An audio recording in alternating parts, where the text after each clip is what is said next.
Hello guys, நம்ம channel பேர் one shot movie.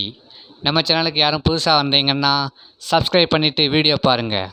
இந்த வீடியோவை கடைசி வரைக்கும் ஸ்கிப் பண்ணாமல் பாருங்கள். ஹலோ ஃப்ரெண்ட்ஸ், எல்லோரும் எப்படி இருக்கீங்க? நல்லா இருக்கீங்க நம்புகிறேன். நாம் இன்னைக்கு எந்த படத்தோடைய ரிவ்யூ பார்க்க போகிறோம்னா ரேம்போ. இதை பற்றி ஃபுல் ரிவ்யூ தான் பார்க்க போகிறோம்.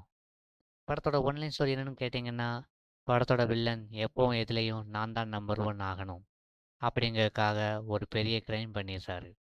அந்த கொலையை பார்த்த படத்தோட ஹீரோயின் கோர்ட்டுக்கு போய் வில்லனுக்கு எதிராக சாட்சி சொல்லிட்டாங்கன்னா மரண தண்டனை தான். இதனால் நம்ம வில்லனுக்கு இருக்கிற ஒரே ஆப்ஷன் என்னென்னா, ஹீரோயினை கோர்ட்டுக்கு வராமல் தடுக்கிறது தான். கோர்ட்டு படி ஏறதுக்கு முன்னாடியே ஹீரோயினியை போட்டு தள்ளணும்னு சுற்றிட்டு இருக்காரு நம்ம படத்தோட வில்லன். அந்த சுச்சுவேஷனில் தான் நம்ம படத்தோட ஹீரோயின் ஹீரோ மீட் பண்ணுறாரு. அவர்கிட்ட ஹெல்ப்பும் கேட்குறாங்க. நம்ம படத்தோட ஹீரோ ஹீரோயினை காப்பாற்றினாரா இல்லையா, வில்லனை முறியடிச்சாரா, இப்போ ஹீரோயினை கூட்டுட்டு கோர்ட்டுக்கு போனாரா, வில்லன் செஞ்ச தப்புக்காக மரண தண்டனை அனுபவிச்சாரா இல்லையா அப்படிங்கிற ஒரு ட்விஸ்ட் அண்ட் டேன்ஸோட தான் இந்த செகண்ட் ஹாஃப் ஒரு பயங்கரமாக ட்விஸ்டோட சொல்லக்கூடிய படம் தான் இந்த ரேம்போ மூவி. இந்த படத்தோட ஃபுல் எக்ஸ்பிளைனை பார்க்குற முன்னகுட்டி நம்ம சேனலை சப்ஸ்கிரைப் பண்ணிடுங்க. ஓகே, வாங்க வீடியோக்குள்ளே போகலாம். படத்தோட ஓப்பனிங் சீன்லேயே கௌதம் அப்படிங்கிற சின்ன பையன் செகண்ட் ரேங்க் எடுத்திருக்கான்.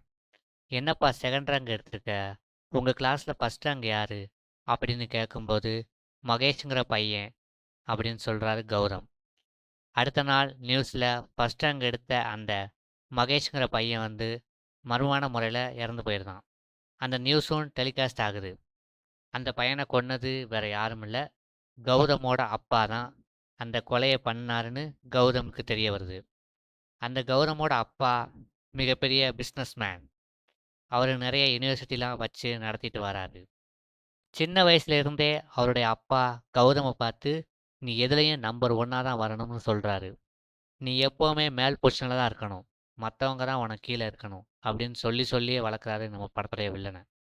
அவங்க அப்பா சொன்ன மாதிரியே எதுலேயும் நாம் நம்பர் 1 தான் இருக்கணும், அதுக்காக நாம் என்ன வேணால் பண்ணலாம். வளர்ந்து பெரிய ரவுடியாகவும் மாறுதாரு. அடுத்த சீன்லேயே அன்னை இல்லம்னு ஒரு இல்லத்தை காட்டுறாங்க. அந்த இல்லத்தை ஒரு லேடி தான் எடுத்து நடத்திட்டு வராங்க. அந்த லேடிக்கு ஒரு பையன் இருக்கிறான். அவனுக்கு ஸ்கூலில் பேரண்ட்ஸ் மீட்டிங் இருக்குது. ஸ்கூல் டீச்சர்லாம் அப்பாவை கூட்டிட்டு வாங்கன்னு சொல்லிடுறாங்க. ஸோ அம்மா கிட்ட எனக்கு தான் அப்பா இல்லையே அப்படின்னு அவங்க அம்மா கிட்ட சொல்கிறான். இந்த அன்னை இல்லத்தில் உள்ள பிள்ளைகளுக்கு அப்பாவும் இல்லை அம்மாவும் இல்லை, உனக்காவது நான் இருக்கேன் அப்படின்னு அந்த லேடி அந்த சின்ன பையன்கிட்ட சொல்கிறாங்க. இருக்கிறத வச்சுட்டு சந்தோஷமாக வாழ கற்றுக்கணும்னு அந்த லேடி அந்த சின்ன பையன்கிட்ட சொல்கிறாங்க. இப்படி ஒரு நல்ல விஷயத்த சொல்லி அந்த லேடி அவங்க சின்ன பையனை வளர்க்குறாங்க. இப்படி வளர்கிற பையன்தான் நம்ம படத்தோட ஹீரோ. இந்த இடத்துல தான் படத்தோட டைட்டில் போடுறாங்க, ரேம்போன்னு. டைட்டில் போட்டதுக்கப்புறமா படத்தில் ஒரு பொண்ணு காலேஜ் மாடியிலேருந்து கீழே விழுந்து தற்கொலை பண்ணி இறந்து போயிருந்தா.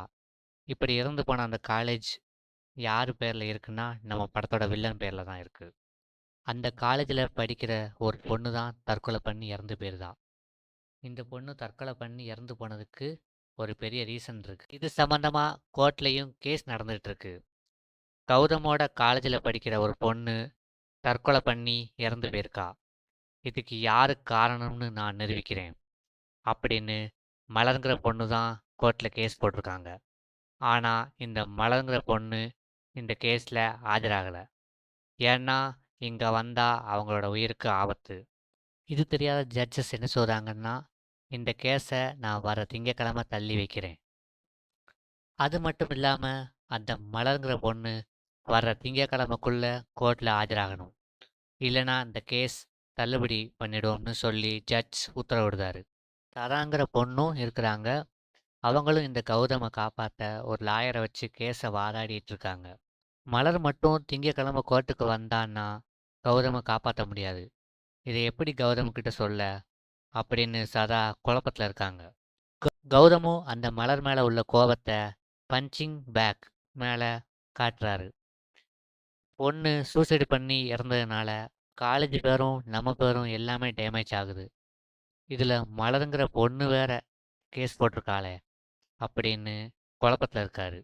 எப்படியாவது அந்த மலருங்கிற பொண்ணை கொலை பண்ணணும் அப்படின்னு தேடிட்டு இருக்காரு. அந்த மலருங்கிற பொண்ணோட கதையை முடிக்கிற வேலையை இந்த சதாங்கிற பொண்ணுக்கிட்ட கொடுத்துடுறாரு. இந்த சதா யாருன்னா நம்ம வில்லனை கல்யாணம் பண்ணிக்கிற பொண்ணு. அதனால தான் வில்லனை காப்பாற்ற ட்ரை பண்ணிட்டு இருக்கா. இந்த சதாவும் நம்ம படத்தோட வில்லனும் ஒரு வயசானவரை போட்டு அடி அடின்னு அடிச்சுக்கிட்டு இருக்காங்க. அவர் யாருன்னா அந்த மலருங்கிற பொண்ணோட பாதுகாவலர். அவரை பிடிச்சு டார்ச்சர் பண்ணிட்டு இருக்காங்க. மலர் எங்கே இருக்கா அப்படின்னு அடித்து கேட்காரு வில்லன் அந்த பெரியவரை. அதுக்கு என்ன சொல்கிறாருன்னா, மலர் எங்கே இருக்கான்னு தெரியாது, எப்படியும் ஒருத்தர்கிட்ட உதவி கேட்டு போயிருப்பா, கண்டிப்பாக திங்கக்கிழமை எப்படியும் உங்களுக்கு எதிராக சாட்சி சொல்ல கோர்ட்டுக்கு வருவா அப்படிங்கிறாரு அந்த பெரியவர். உடனே வில்லன் சொல்கிறாரு, இனி எனக்கு நீ தேவையில்லை அப்படின்னு அவரை கொன்றுறாரு. அதுக்கப்புறம் பாக்ஸிங் கிளப்பெல்லாம் காமிக்கிறாங்க. அங்கே மார்ட்டின் அப்படிங்கிறவருக்கு பில்டப்லாம் கொடுக்குறாங்க. இந்த மார்ட்டினை அடித்து ஜெயிக்க ஆளே இல்லை அப்படிங்கிற மாதிரிலாம் பில்டப் கொடுக்குறாங்க. அங்கே தான் நம்ம ஹீரோயினும் இந்த மார்ட்டின்கிட்ட உதவி கேட்டு வராங்க. இவங்க தான் இந்த மலர்.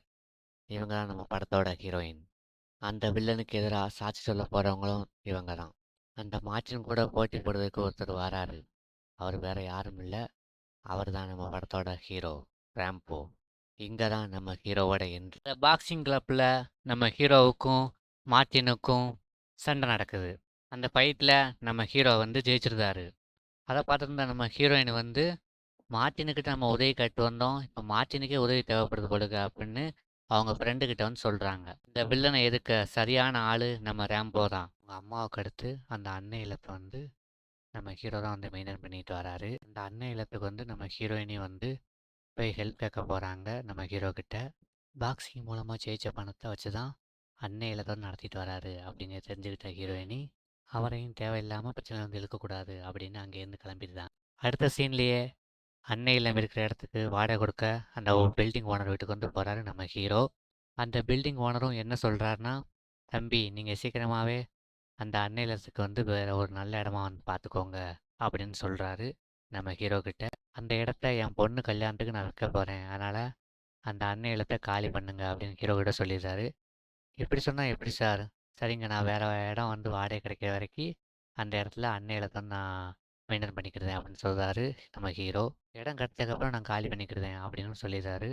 நம்ம ஹீரோவும் நிறைய இடத்துல வாடகை போய் இடம் பார்க்க போகிறாரு. ஆனால் ஒரு இடமே அமையலை. கடைசி அந்த பில்டிங் ஓனர் வீட்டுக்கே போகிறாரு. அவரை பார்த்து, சார் நீங்கள் எவ்வளவுக்கு எதிர்பார்க்கீங்க அப்படின்னு சொல்லி கேட்குறாரு. அதுக்கு அந்த பில்டிங் ஓனரு, நான் 2 கோடி ரூபாய்க்கு பேசியிருக்கேன்ப்பா அப்படின்னு சொல்கிறாரு. அந்த 2 கோடி ரூபாயை நானே தரேன், எனக்கே அந்த பில்டிங் கொடுத்துருங்க அப்படின்னு சொல்லி நம்ம ஹீரோவும் கேட்காரு. அதுக்கு அந்த பில்டிங் ஓனர் என்ன சொல்கிறாருன்னா, உனக்கு 1 வாரம் டைம் தரேன், அதுக்குள்ளே பணத்தை ரெடி பண்ணி கொண்டு வா அப்படின்னு நம்ம ஹீரோ கிட்ட சொல்லிடுறாரு.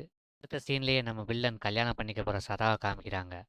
அந்த சதா என்ன சொல்கிறாருன்னா, அங்கே உள்ள ரவுடி கேங்ஸ் எல்லாத்தையும் அசம்பிள் ஆக சொல்லி அந்த ஸ்க்ரீனில் நம்ம கதாநாயகியுடைய ஃபோட்டோவை காமிச்சு, இவ தான் மலர், இவ எங்கே இருந்தாலும் உயிரோடவாவோ பணமாவோ கொண்டு வரவங்களுக்கு 10 கோடின்னு ஒரு இன்ஃபர்மேஷன் சொல்கிறாங்க. மலருங்கிற பொண்ணை கண்டுபிடிச்சி கொடுத்தவங்களுக்கு 10 கோடிங்கிற விஷயம் அந்த விடிவி கணேஷுக்கும் பாக்ஸிங் கிளப் ஓனருக்கும் தெரிய வருது.